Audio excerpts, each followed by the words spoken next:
welcome to Talking Pictures with Sammy Paul. Good title, by the way. Thanks! Sammy Paul's going to talk about his favourite film, except everyone's struggling to pick a favourite film because no one really has a favourite film and they feel like if they put one out into the universe, everyone's going to judge them on that forever. So we're going to talk about this film, but know that Sammy has a number of favourite films. Would that be fair? Yeah. Funnily enough, I wouldn't even really say it's one of my favourites at all, but it's a film I'd love to talk about. What film would you like to talk about today, Sammy? So it's not my favourite film. Her, by Spike Jonze. It's a good film. It's an amazing a good film. choice. Yeah. A quick, and I mean quick, summary of the film. It is about a character called Theodore who is a bit lost in life. He's just come out of a very long-term relationship. He's failing to connect with people.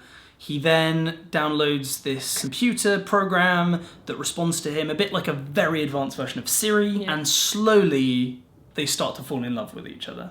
Lovely. I'd say that's the very basic. Succinct. Yeah. I think it's a film I have a lot to say about. It's a film where I don't think it's perfect at all, but I think there's so much that's good about it that it's just a good example of just a film that you don't have to think everything's flawless with, but you can love so much. I love Spike Jonze, right? Not just as a director, I just love Spike Jonze kind of as a person. He is someone who can kind of turn his hand to a lot of different things. Yeah.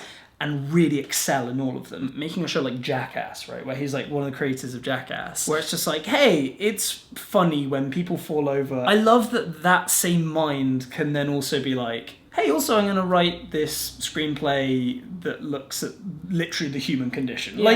Which sounds pretentious when you say it with a lot of films, but it's like, I really challenge anyone to say that Her is not a film about what it is to be human and love. Absolutely. And, you know what I mean? Like it does that thing, and this I'm going to end up saying this so many times in this series. It does that thing that good sci-fi does. It's about artificial intelligence, and it's about the possibilities of a world where this technology exists, and it doesn't now. But ultimately, it's just about one guy and how he responds to that and how he feels about it and how it impacts his life, and that's what makes it. It's a love story. Yeah. I really thought when I went into the cinema, it would be a film that very slowly tries to convince me that a man could fall in love with a computer, right? Like, that's what I thought the film was going to be. And I was so wrong. It's so interesting how it's almost just the first act. It's like, you've kind of fallen in love with her, he's fallen in love with her.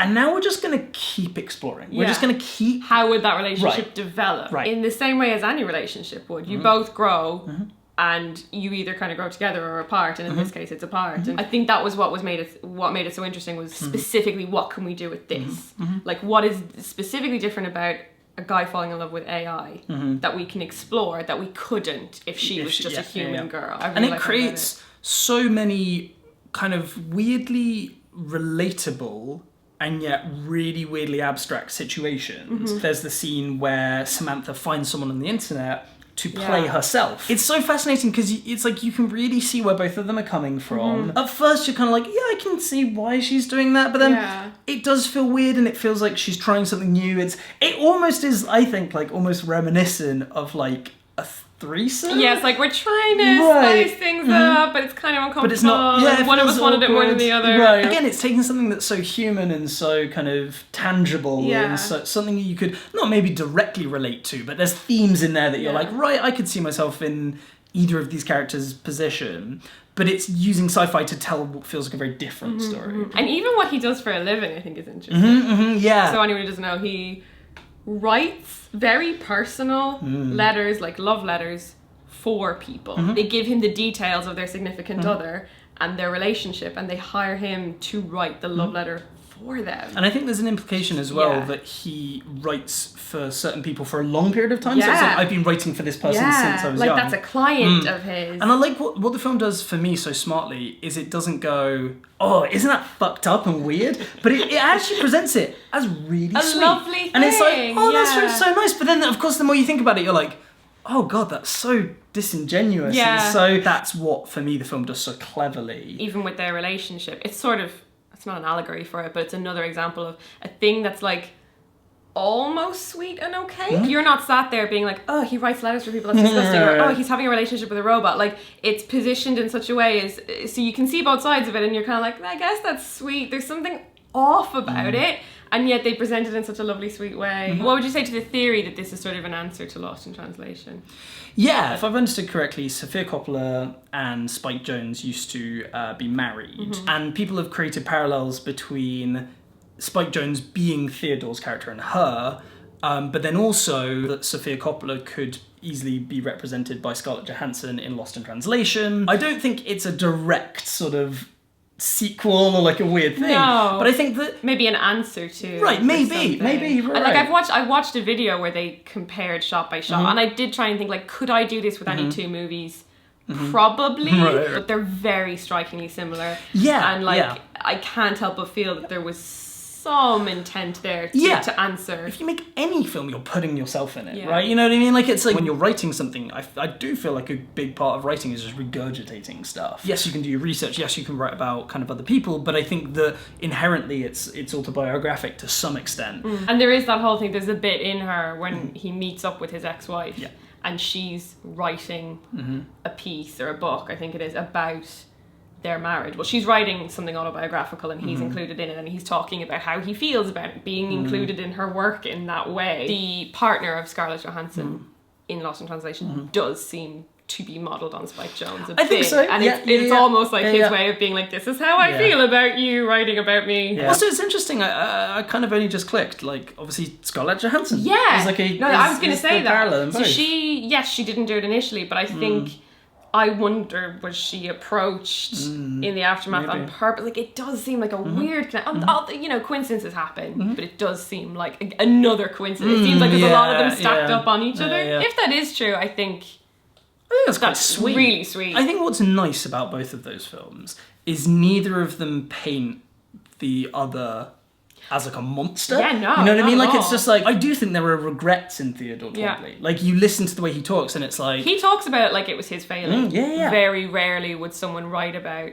a breakup or a former relationship and kind of put the blame on themselves. So it's interesting to see Theodore take a lot of that responsibility for what went wrong with them, and to say that he just didn't give her the attention that she deserved or whatever. The art direction is phenomenal, and it just feels like there's this whole other world going on, right? Like, it feels like you're seeing the corner of this huge universe, you know what I mean? And like, when there are adverts on TV, they look like actually really good, interesting adverts. When there's pieces of art, they're not just generic things. There's like that massive plane which is just like planted into the ground. Yeah, or even the game he played, the computer game that he plays, and the character he interacts with isn't a million miles from like what we're doing now. It's not just like generic computer game that he's playing. Like, it actually is like, oh, there's an art direction to the game itself. I also love the score. I think it's one of those things where the score is doing so much storytelling in itself, because it's a very electronic, digital feeling score. But there's so much heart to it at the same time. Yeah, it's not orchestral. You don't get that sense of someone like on a violin just giving it their all, and yet it is emotional. It's finding the emotion very emotive. in that. Yeah. As it goes on, I think it starts to bleed a little bit between the more organic sounds and the electric, and it's just like, you're telling the story in the music. Like, you're perfectly reflecting it. I think you've hit the nail on the head. Like, he's telling the story with everything, and that's the sign of a good film. Like, it's being told through the screenplay, B, the portrayal that the actors are, giving to these characters, but then the score, the cinematography, the art direction, like, there's not a hair out of place, and everything is going towards telling the story. A lot of that, even the editing, that's happening behind the scenes, and you're not seeing it happening, but it's all contributing to your enjoyment of this piece, and to feel like you're actually part of this world that is slightly different to our own. I love with Spike Jonze that he can go from doing a thing like this to just the dumbest thing in the world and jump between them. And I think he brings a certain love to everything he does. And I think he has a total understanding that people are complex, and it's like, I can watch Jackass and laugh my head off at it, but then I can also watch, Being John Malkovich and laugh my head off it, but then I can watch, her and engage with that, and then watch something like Where the Wild Things Are and feel super nostalgic, and it to be so led by emotion, and that is like a good director, I think so. That they can kind of handle any genre with, and it's lovely to see a director have a style and have a stamp, and you see someone like Wes Anderson or Quentin Tarantino, you're like, that's their film, and I know that from the get-go. But then you see someone like Spielberg who could just take on anything and it will be good, because he's a good storyteller. What I kind of like about Spike Jonze is I don't really know what a Spike Jonze shot I don't know like. that you could turn something on and I would immediately know that There was it is. Yeah. And that to me is kind of almost more interesting, Because it's then like, well, he's not just giving every single question the same answer. Yeah. He's like, well, you know, what suits this particular thing? You know, are we shooting something a bit more commercial? Are we shooting something a bit more indie? That's important to me, and I value that so much as someone who is also interested in the field of the kind of stuff he does. That's been Talking Pictures with Sammy Paul. Thanks for watching. There'll be another one soon with another person. Good outro, Hazel. Thank you for having me. Welcome. Thumbnail. There it is. Right.